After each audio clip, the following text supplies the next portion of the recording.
Goeiemôre, vandag is Vrydag die 11de April en ek wil vandag met hierdie bestelling begin en so die week daarmee afsluit. Onsekerheid is onvermydelik, maar geloof gee rigting in elke storm. Jesaja 43 vers 2 sê, wanneer jy deur die water gaan, is ek by jou, en deur riviere, hulle sal jou nie oorstroom nie. Wanneer jy deur die vuur gaan, sal jy nie skroei nie. Die grootste rede vir onsekerheid in ons lewens is ons verhouding wat ons met die Here God het. En omdat daardie verhouding ontbreek, beleef ek onsekerheid. Wanneer ek myself sien as ek is hier en God is daar, dit is juist dan wanneer die moeilikheid begin. My verhouding met God is my kompas en baie min mense vind dit. Matteus 7 vers 13 tot 14. So wat my verhoed om in verhouding met God te staan, is die lering wat ek deur tradisie ontvang het, oor wie God is en wat hy van my verwag, sonder om self by hom te kan hoor. Het jy alself by die Vader gehoor?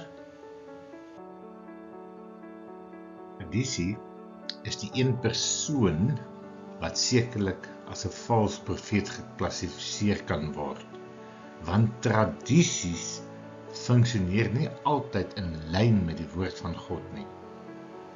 So wie is dit wat jou dryf of aanspoor hoe jy moet optree in elke situasie waarin jy jouself bevind? Is dit tradisie of is dit die gees van God in jou? Want jou optrede is jou evidence oor jou verhouding met God.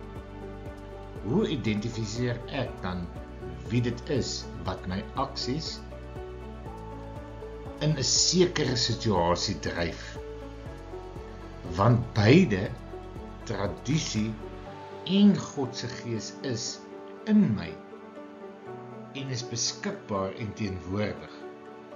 Die uitkoms van beide se raad, wat om te doen, is reeds vasgestel en gee my rigting. Hang af natuurlik na watter een ek luister.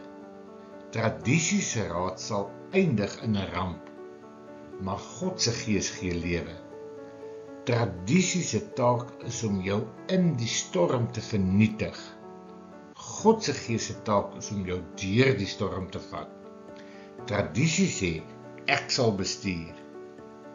Ek sal ons hier uitkry. God se gees sê, laat God bestuur. Hy sal ons hier uitkry. Nou kan jy vra, maar waar pas ek dan in? Jy moet die waarheid identifiseer. Nou dis hier waar ons confused raak, wanneer ons nie in daardie verhouding met die Vader staan nie. Hoe hanteer ek dan my onsekerheid oor die toekoms, wanneer dit voel of ek verdrink? Hoe vertrou ek? Hoe glo ek, as dit voel of ek besig is om te verdrink? Hoe begin ek staat maak op my innerlike krag, ongeag wat die lewe voor my stel?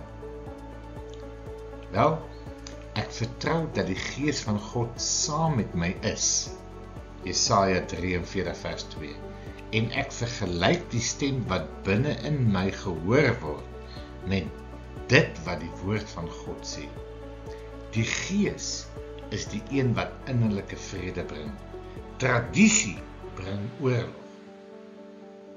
Dan, ek vertrou dat God my toekoms in sy hande het. Jeremia 29 vers 11. God sê, hy het 'n plan vir my toekoms, en dit gee my hoop. Ek bou my geloof op my verhouding wat ek met die Vader het. Geloof is 'n aktiewe beweging. Dit help ons om aan te hou beweeg, al sien ons nie die hele prentjie nie. Selfs wanneer dinge onduidelik is vir ons. Ek plaas my geloof in aksie. Ek hou vas aan die Here se woord, aan sy belofte vir my, dat hy met my is. Vader, ek glo u woord wat my leer dat wanneer ek deur die water gaan, wanneer riviere my wil oorstroom, en wanneer die vuur in hierdie lewe my wil brand, dan is U by my. In my situasie, daar is U by my om my vrede te gee.